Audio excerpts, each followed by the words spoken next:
2016년 3월달 아주 역사적인 일이 있었습니다.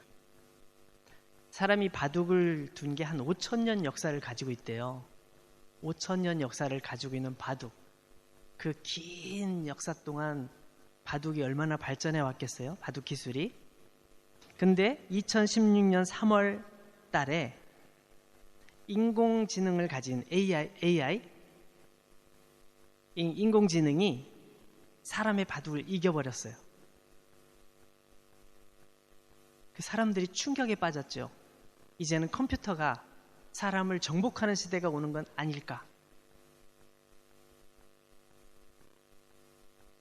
그런데 그 알파고라는 바둑 프로그램이 6개월 뒤에 창고로 들어가요. 필요가 없어졌어요. 왜냐하면 그 뒤에 나온 알파고 제로라는 이 바둑 프로그램이 30일 만에 스스로 학습을 마쳐가지고 알파고를 이겨버린 거예요. 알파고 제로가 딱 등장하면서 알파고는 이제 끝난 거예요. 그러나 또 불과 몇 개월 만에 그 알파고 제로도 창고로 들어가요. 왜요?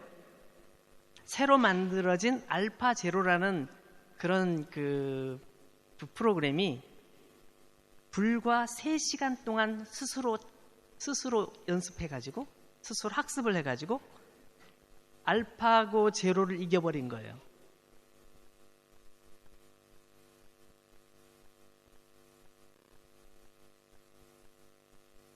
세 시간 만에 학습해가지고 5,000년의 역사를 가진 이제 사람들은 더 이상 그 알파 제로 이제 게임을 할 수는 없는 거죠.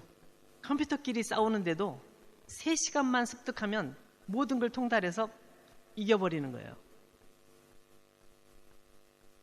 요즘 어때요? 요즘은 챗GPT라고 해가지고 검색을 딱 하면 논문도 나오고 뭐 명령을 내리면 노래도 만들고 그림도 만들고 별걸 다 만들어요. 와, 세상이 너무너무 빠르게 진행되고 있어요. 세상이 너무너무 빨리 바뀌어가고 있는데 여러분 꼭 기억할 게 있습니다. 제가 3가지를 생각해 봤어요. 첫 번째, 세상이 아무리 빨리 변해도 변하지 않는 게 있어요. 하나님의 말씀은 변하지 않습니다. 여러분이 가지고 있는 성경을 한번 찾아볼까요? 이사야 40장.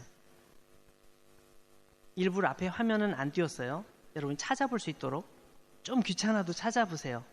이렇게 안 찾으면 여러분이 집에 성경 진짜 일주일 동안 한 번도 안 읽을 수 있어요. 한번 찾아봐요. 이사야가 신약인가요? 구약인가요? 신약? 구약. 이사야 40장. 이사야 40장. 8절 말씀을 보세요. 8절 말씀. 풀은 마르고 꽃은 시드나 우리 하나님의 말씀은 영원히 서리라 하라.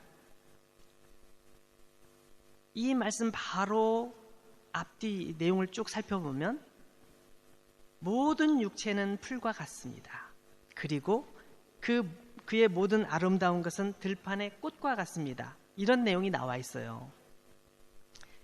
모든 사람은 풀처럼 연약한 존재. 그에게도 영광이 있죠. 꽃을 피우는 거. 꽃이 너무너무 아름답잖아요. 들판에 수많은 풀들이 꽃을 피워요. 감동하게 하죠. 근데 그 풀도 그 꽃도 다 시들어버리고 다 꽃도 져버리고 다 소용없잖아요. 그죠?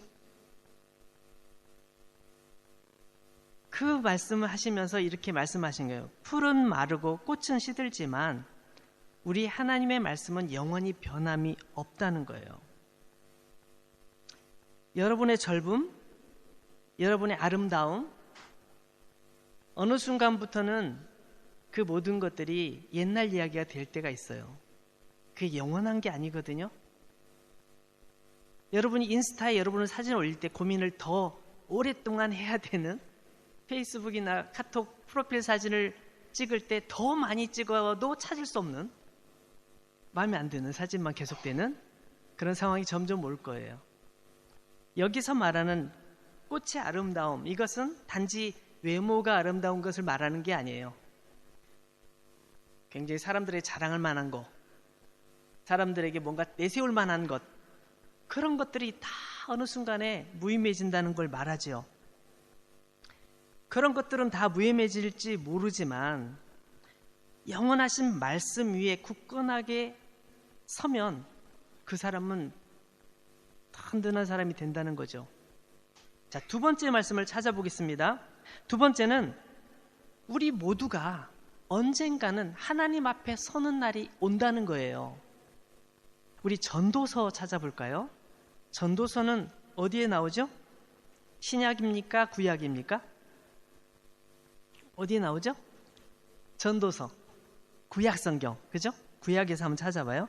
전도서, 시편, 잠언, 전도서 이렇게 나오죠. 시편 다음에 전도서 11장 9절 말씀을 보겠습니다. 전도서 11장 9절에 보면 특별히 청년이란 단어가 나오는데요. 한번 읽어보겠습니다. 청년이여, 내 어린 때를 즐거워하며 내 청년의 날들을 마음에 기뻐하여 마음에 원하는 길들과 네 눈이 보는 대로 행하라. 하고 싶은 대로 다 해보라는 거예요.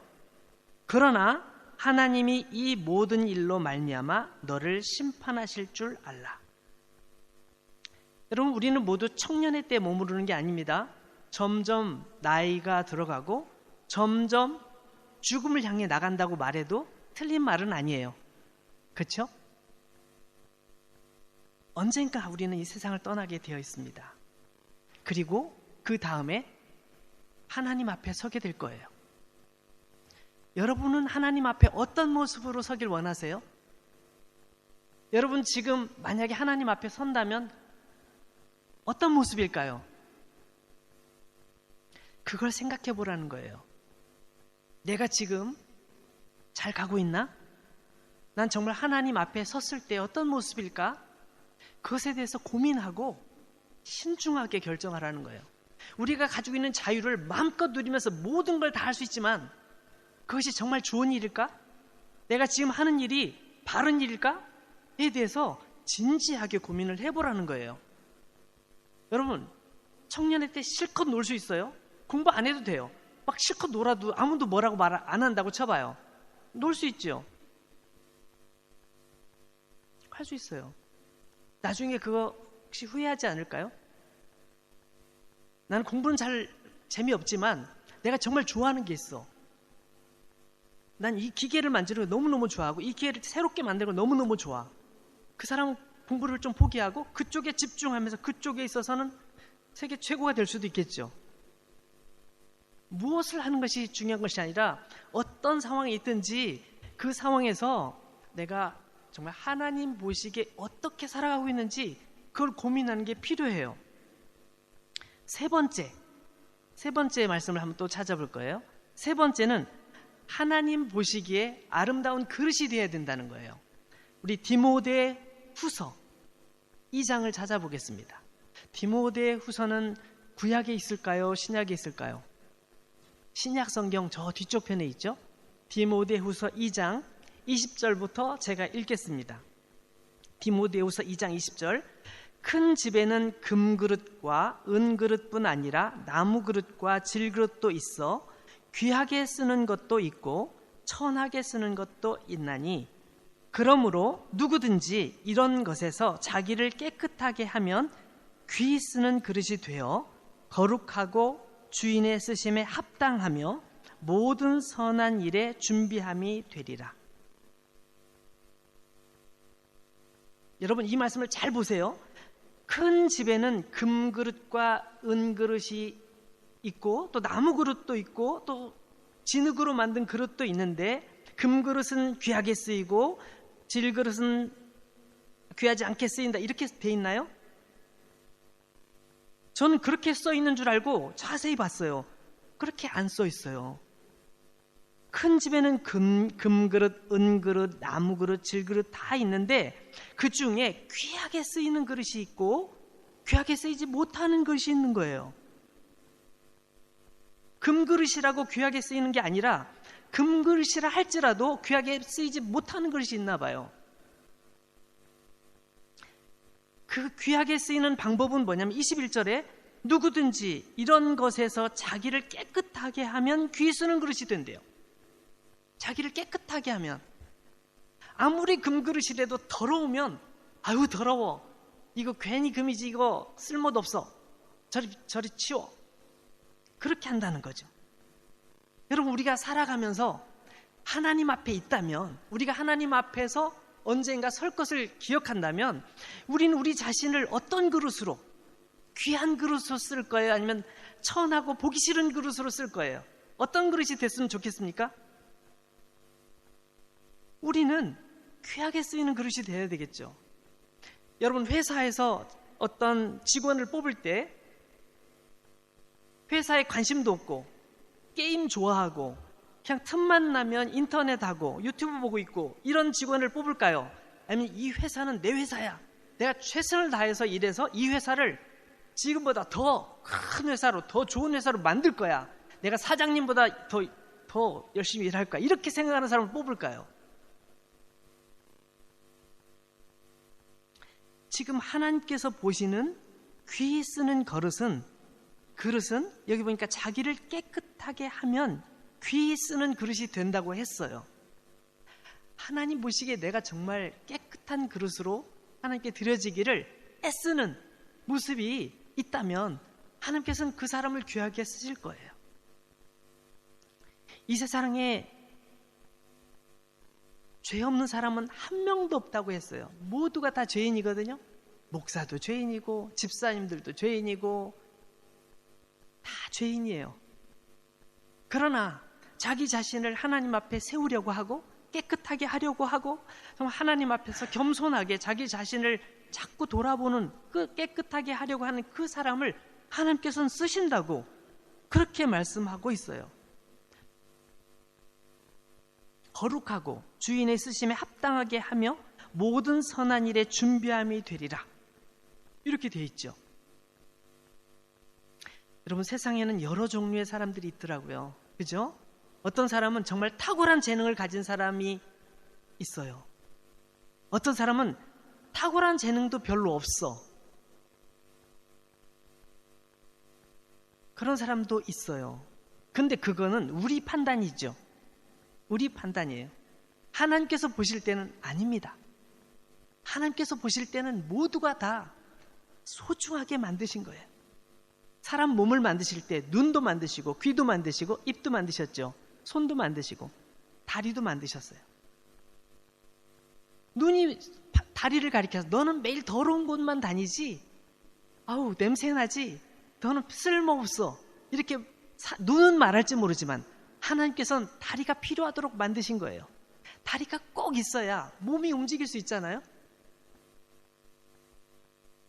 우리가 보기엔 쟤는 부족해, 또는 우리 보기엔 나는 부족해, 나는 해도 소용없고 난 능력도 없고 나는 아무것도 안 돼, 우리는 그렇게 스스로 생각할지 모르지만 하나님께서는 아니야, 너는 너만의 특별한 귀함, 존귀함이 있어. 난 널 그렇게 만들었어. 너를 시시하게 만들지 않았어. 찾아봐. 너에게 가장 소중한 게 있어. 그걸 찾아봐. 하나님께서는 우리에게 그렇게 말씀하시거든요. 우리는 금그릇, 은그릇을, 나무그릇, 질그릇을 막 비교하지만 하나님께서는 비교하지 않으세요. 우리는 너무나 소중한 존재예요. 너무너무 소중한 존재예요. 청년 여러분 때로는 실패하잖아요. 결코 거기서 좌절하면 안 돼요. 거기서 포기하면 안 되는 거예요. 여러분이 아직 여러분의 인생의 진로를 발견하지 못했을 뿐인 거지, 그거 갖고 좌절하면 안 되는 거예요. 금그릇, 여러분이 뭐라고 생각하세요? 금그릇? 은그릇? 아니면 질그릇? 상관없어요. 관계없어요. 그거 필요 없어요. 나는 하나님께서 귀 쓰시는 그릇이 될 거야. 난 하나님께서 기뻐하시는 그릇이 될 거야. 난 그 일을 위해 살 거야. 그럼 그렇게 고민하고 어떻게 하면 내가 하나님께서 귀히 쓰시는 그릇이 될까? 라고 고민했으면 좋겠습니다. 여러분, 무디라는 분이 계세요. 아주 유명한 설교가 부흥사였습니다. 그분은 구두 닦이였어요. 공부 배운 것도 별로 없어요. 근데 그분이 하나님 은혜를 경험하고 하나님 날 사랑하신다는 경험한 다음에 그런 막 만나는 사람마다 예수님 얘기를 전해줬어요. 그 주변에 사람들이 막 몰려들었죠. 막 5,000명, 10,000명, 20,000명 사람들이 막 모여들어서 그가 전해주는 하나님 말씀을 듣고 싶어 했어요. 어떤 문법학자가 이분의 설교를 듣고 나서 찾아왔대요. 무디 목사님, 오늘 참 감동을 많이 받았습니다. 근데 문법적으로 아주 형편없게 말씀하시네요. 좀 국어 공부 좀 하시죠. 좀 말이 안 되는 얘기도 많아요. 그렇게 좀 무디 목사님을 좀 얘기했나 봐요. 근데 무디 목사님 뭐라고 얘기한지 알아요? 맞아요. 저는 제대로 배우지 못해서 잘 모르는 부분이 너무 많아요. 저도 인정합니다. 그런데 그런 저를 하나님께서 쓰시니 얼마나 감사해요? 난 진짜 문법도 제대로 모르는데 이렇게 많은 분들 앞에서 하나님 말씀 전할 수 있는 특권을 주셨으니 난 너무너무 감사해서 난 그것만으로도 감사해요. 그렇게 얘기를 했대요. 여러분, 우리는 늘 고민하죠. 우리가 살아있는 동안 가장 가치 있는 일을 하고 싶은데 그게 뭘까? 내가 살아있는 동안 최고로 가치 있는 일이 뭘까? 내 모든 생애를 다 던져서 헌신할 수 있는 뭔가 있으면 좋겠는데 그게 뭘까? 우리 고민하잖아요? 그런 면에서 우리는 사도 바울을 꼭 살펴봐야 돼요. 사도 바울은 성경을 기록한 분들이 한 40명 정도 되는데 그 40명 정도 되는 분들 중에 성경을 제일 많이 기록했어요. 신구약이 총 66권이잖아요. 구약 성경은 39권, 신약 성경은 27권, 66권인데 그 중에 13권 이상, 13권 또는 14권일지 모르겠어요. 어쨌든 성경을 기록한 분이 사도 바울이에요. 신약 성경 27권인데 그 중에 13권이면 엄청난 거죠. 그렇게 기록했어요. 그뿐만 아니라 그 당시에 그 바울이 살고 있는 지역 중심으로 해가지고 복음을 전했는데 여러분, 저 스페인까지 복음을 전하러 갔어요. 와, 예루살렘에서부터 터키 이쪽부터 스페인까지 복음을 전하러 다녔어요. 엄청난 영향력을 끼쳤어요. 지금도 예수님 다음으로 기독교가 세계에 퍼지는데 가장 공헌한 사람, 예수님 빼고 가장 공헌한 사람 누구냐? 사도 바울. 이걸 부인한 사람이 아무도 없습니다. 근데 여러분, 이 바울이 어떤 사람인지 알아요? 그가 청년의 때 어떻게 살았는지 알아요? 예수님 안 믿었어요. 예수님을 믿지 않은 정도가 아니라 예수님 믿는 사람들을 극도로 혐오했어요.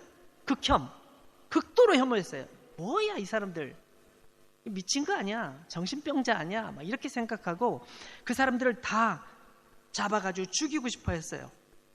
초대교회, 그러니까 교회가 처음 세워졌을 때 7명의 집사님을 세웠어요. 근데 7명의 집사님들이 오늘 우리 교회 집사님들처럼 정말 충성되고 열심히 교회를 섬기는 분들이었어요. 그들은 교회를 섬기는 것뿐만 아니라 나가서 사람들에게 복음을 전했어요. 그 중에 스데반 집사님이란 분이 계셨는데, 이 스데반 집사님은 복음을 막 전하는 중에 사람들에게 돌을 맞아서 죽게 됐습니다.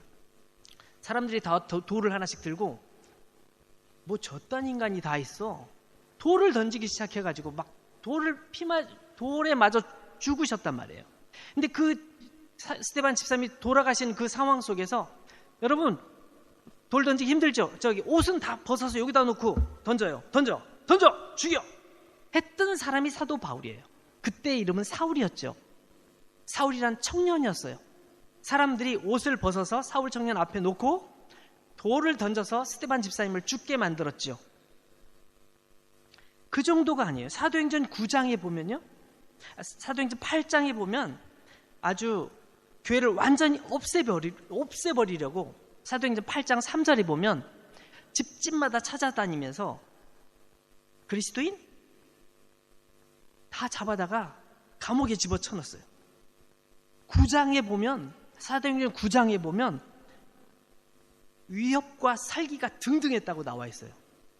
죽이려는, 와, 그런 사람이 다마스쿠스로 가다가 그 다마스쿠스라는 성에 예수님 믿는 사람이 많다는 얘기를 듣고 그 성으로 가다가 갑자기 너무 밝은 빛을 만나죠. 그래서 그 빛 때문에 쓰러져요. 앞을 볼 수 없어서 갑자기. 그리고 거기서 예수님을 처음 만나죠. 자세한 내용은 제가 읽지 않을게요. 여러분 집에 가서 한번 사도행전 9장을 꼭 적어놨다가 찬찬히 읽어보세요. 그 사람이 어떻게, 청년 사울이 어떻게 예수님을 만났는지. 거기 말씀을 읽어보면 사울은 예수님을 눈으로 보지는 못한 것 같아요. 큰 빛을 탁 쏘이면서 확 쓰러졌는데 그때 음성을 듣게 되죠. 예수님의 음성을 들어요. 예수님의 음성을 들은 다음에 이게 뭐지? 이분이 누구지? 그래서 그분에 대해서 더 알고 싶어서 아라비아 광야, 사람들이 없는 조용한 사막으로 나가요. 거기서 혼자 기도하죠. 예수님과 깊은 교제를 나눠요. 그래서 예수님을 깊이 만나게 돼요. 그리고 그의 삶이 완전히 바뀌어지는 거예요. 그는 기도하면서 깨닫게 됐어요. 아, 하나님께서는 나의 어머니로부터 나를 선택하셨구나. 나를 택정하셨구나. 나를 택하셔서 그의 은혜로 나를 부르신 하나님께서 그의 아들을 이방 사람들에게 전하게 하시려고 나를 부르신 거였구나. 이것까지 알게 돼요. 아, 하나님께서 나에 대한 특별한 계획이 있으셨구나. 그런데 난 그것도 모르고 나는 예수 믿는 사람들을 막 죽이려고 하고 그걸 자랑스럽게 생각했다니 내가 얼마나 부끄러운 사람인가. 그는 자기 자신을 철저히 반성하고 인생을 돌이켜요.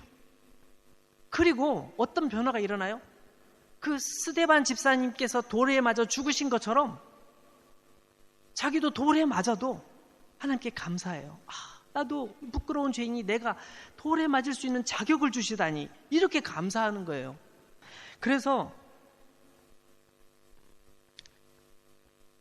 고린도 후서 11장에 보면 23절부터 쭉 나오는 말씀이 뭐가 나오냐면 그가 얼마나 많은 고난을 당했는지를 살짝 소개해주고 넘어가요.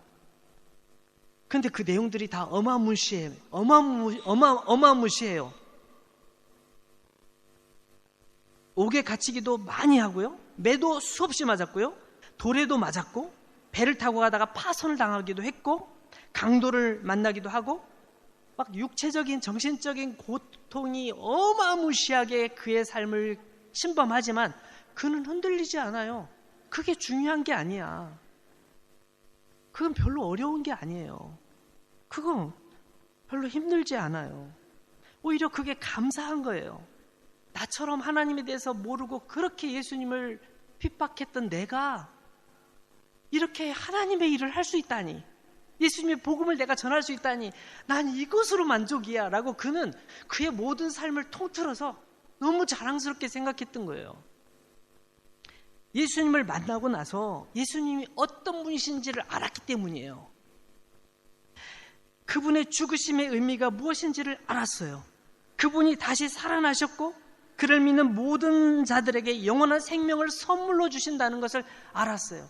내 육신은 사람들이 죽일 수 있을지 모르지만 내 속에 있는 영원한 생명, 예수 그리스도, 이것만큼 빼앗아갈 수 있는 사람이 아무도 없다는 걸 알았기 때문에 그것을 소중하게 여기면서 그는 고난도 감사로 받아들일 수가 있었던 거죠. 영원한 구주 그리스도가 누군지를 확실히 알게 된 거예요. 아는 게 그렇게 무서운 거예요. 예수님을 제대로 아는 게 그렇게 중요한 거예요. 그래서 늘 자기 자신은 빚진 사람이라고 말했어요. 나는 하나님의 사랑에 빚진 사람입니다. 나는 아직 갚으려면 아직 한두 끝도 없어요. 난 너무 부족해요. 더 많은 일을 해야 하나님께 감사를, 영광을 돌릴 수 있을 것 같아요 라고 말하는 사람이었습니다. 여러분, 오늘 우리가 읽었던 말씀을 한번 다시 돌아가 볼까요? 7절 말씀을 한번 같이 보겠습니다. 7절 말씀을 보시면 너희가 나를 알았더라면 내 아버지도 알았으리로다. 너희가 나를 알았더라면, 예수님께서 제자들에게 말씀하시는데 제자들이 예수님에 대해서 너무 모르는 거예요. 너희가 정말 나를 알았다면, 사도 바울처럼 너희가 나를 알았더라면 내 아버지도 알았을걸? 그렇게 얘기하니까 제자들이 머리가 아주 복잡해요. 아니, 여러분 그런 경우 있잖아요. 누구에게 야, 예수님 믿으면 넌 행복해지고 정말 예수 믿으면 뭐 구원받고 천국 갈 거야. 그러면 야, 예수님? 난 예수님 본 적이 없는데? 하나님 믿으라고 너 나한테 말하기 전에 하나님을 나한테 한번 보여줘봐. 그렇게 말하는 경우가 있잖아요. 하나님이 보여지면 내가 믿겠다. 예수님의 제자들도 그랬던 것 같아요. 하나님을 나에게 보여주면 내가 믿고 싶은데 하나님이 안 보이잖아요. 하나님 보이면 믿고 싶은데 나도 정말 하나님을 한 번만 본다면, 내가 꿈속에서라도 예수님을 한 번 딱 만나면 나 그때부터는 막 확실히 올인하고 싶어. 그렇게 생각하는 분 있어요?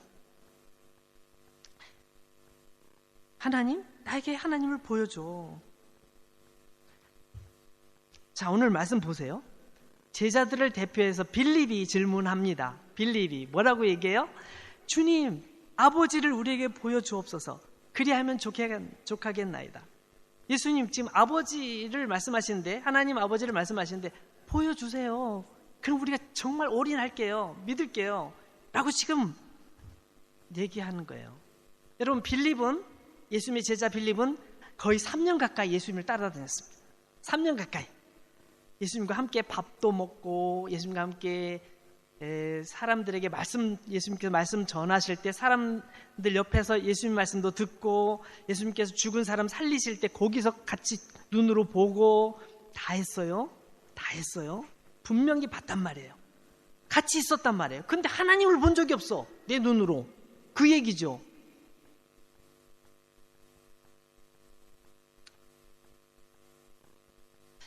여러분, 우리도 이런 유혹을 받지 않아요? 어떤 사람이 기도하면서 기도 기간을 정해놨대요. 내가 40일 동안 정말 열심히 기도하고 응답을 받으리라. 40일 동안 응답 안 해주시면 그럼 하나님은 안 계신 거. 뭐 이렇게. 열심히 기도했겠죠? 40일 동안?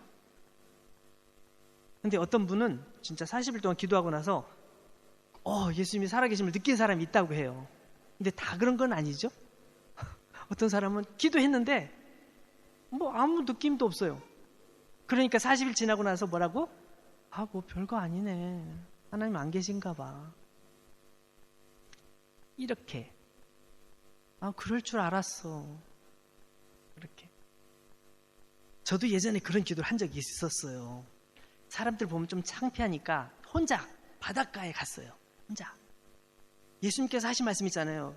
물 위를 걸어오는 베드로 물 위를 걸었잖아요.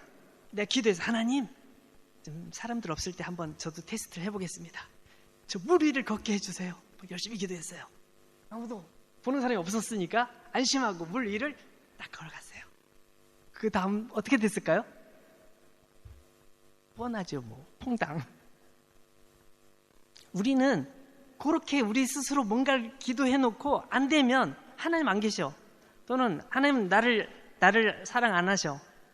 뭐 내 기도 안 들어주셔. 이렇게 판단하는 경우 얼마나 많습니까? 그렇잖아요? 우리는 불필요한 방법으로 하나님께 요구할 때가 있어요. 그건 하나님의 방법이 아니거든요. 우리는 하나님을 그렇게 제한해놓고 내 마음대로 내가 원하는 대로 안 해주시면 하나님 아니야. 그렇게 생각하고 결론을 내려버려요. 하나님 그렇게 째째한 하나님이 아니십니다. 하나님 크신 분이고 우리가 생각하는 것보다 훨씬 놀라운 방법으로 우리를 사랑하시고 우리를 보호하시고 우리를 지켜주시고 우리를 도와주세요. 이게 하나님의 방법인 거죠. 우리가 그걸 모르고 우리 방법으로 이렇게 얘기해놓고 이대로 안 되면 나 안 믿을 거예요. 안 믿을 거예요. 협박. 하나님 협박 하는 경우들이 너무 많은 거예요. 빌립은 하나님의 모습을 보여주시면 내가 만족하겠습니다 라고 말했지만 그렇게 하지 못했어요. 여러분, 예수님께서 체포되셨을 때 예수님의 제자들은 다 어디로 갔다고요? 다 도망쳐 버렸어요. 빌립도 그 안에 있었을까요? 없었을까요? 그 안에 있었겠죠. 예수님의 제자들이 다 도망쳤어요. 단 한 명도 남아있지 않고 다 싹 도망쳤어요. 베드로는 예수님을 바라보면서 물 위를 걸어오는 특권을 누렸는데 파도가 확 치니까 파도다 그러면서 무서워했어요. 그 무서워하는 순간 물에 퐁당 빠졌죠.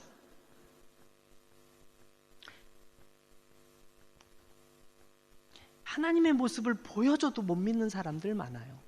예수님과 가까이 있었음에도 불구하고 이렇게 못 믿었는데 하나님을 보이지 않는 하나님을 어떻게 믿겠어요?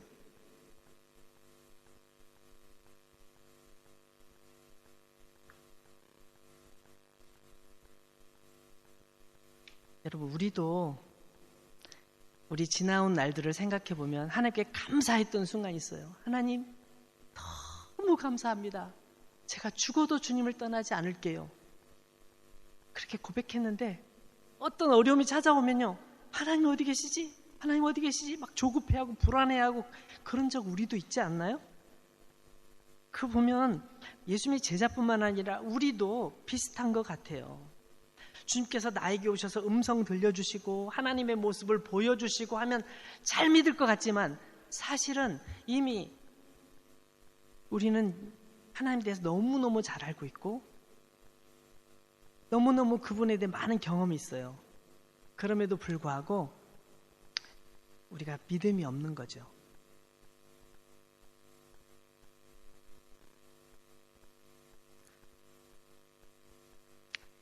요한복음 1장 14절 말씀에 보면 이런 말씀이 있어요. 말씀이 육신이 되어 우리 가운데 거하심에 우리가 그의 영광을 보니 아버지의 독생자의 영광이요 은혜와 진리가 충만하더라.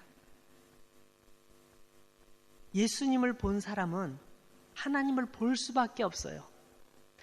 믿음의 눈으로 예수님을 만난 사람, 본 사람들은 예수님 안에 하나님의 그 위대하심과 그 사랑과 은혜를 부인할 수가 없어요. 발견하지 못할 수가 없어요.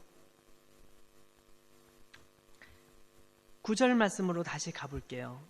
요한복음 14장 9절에 보면 예수님께서는 빌립에게 말씀하시죠. 빌립아, 내가 이렇게 오래 너희와 함께 있으되 내가 나를 알지 못하느냐? 나를 본 자는 아버지를 보았거늘 어찌하여 아버지를 보이라 하느냐? 오늘 말씀 결론을 맺을게요. 여러분, 예수님 알기를 힘쓰십시오. 너희가 나를 알았다면 너희는 그런 질문을 하지 않을걸? 너희가 나를 알았다면 너희는 지금 그런 모습으로 살지 않을 거야. 예수님께서 오늘도 우리에게 그렇게 말씀하고 계십니다. 12절 말씀에 내가 진실로 진실로 너희에게 이르노니 나를 믿는 자는 내가 하는 그 일을 그도 할 것이요 또한 그보다 더 큰 일도 할 거래요. 예수님께서 이런 말씀도 해주셨어요. 예수님께서 하셨던 일보다 더 큰 일을 우리가 할 수도 있다고 얘기하고 계세요. 여러분, 예수님을 잘 알 때 우리가 그걸 할 수 있는 거예요.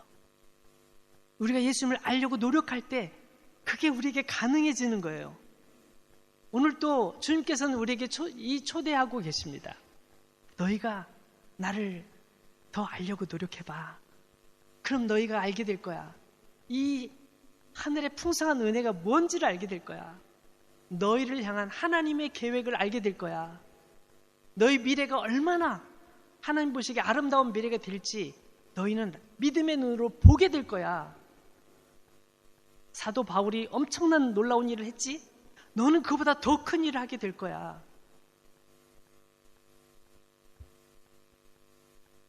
여러분 모두가 주님을 깊이 알아서 하나님께서 귀히 쓰시는 그릇이 되시기를, 그래서 이 어두운 시대에 하나님의 영광의 빛을 드러내는 여러분 모두가 되시기를 축원합니다. 같이 기도하겠습니다. 하나님, 예수님을 더 알게 해주옵소서. 나의 이 작은 마음 속에 주님의 영광의 빛을 비추셔서 예수님 안에 계신 그 하나님의 영광을 보게 해주시고 하나님께서 쓰시기에 귀한 그릇이 되어서 이 어두운 시대 가운데 침몰하지 아니하고 오히려 이 시대 가운데 밝은 하나님의 영광의 빛을 비추는 사람이 되게 해주옵소서. 세상의 물질에, 세상의 명예에, 세상의 지혜에 눈이 어두워지지 않게 해주시고 하나님께서 기뻐하시는, 하나님께서 귀히 여기시는 그릇이 되게 해주옵소서. 우리 같이 기도하겠습니다.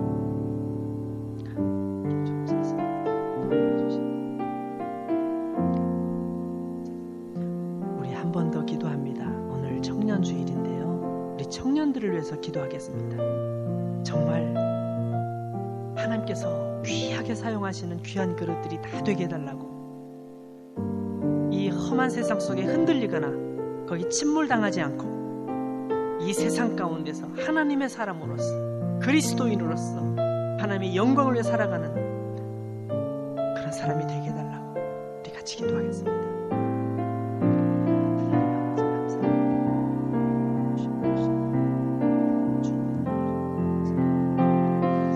주님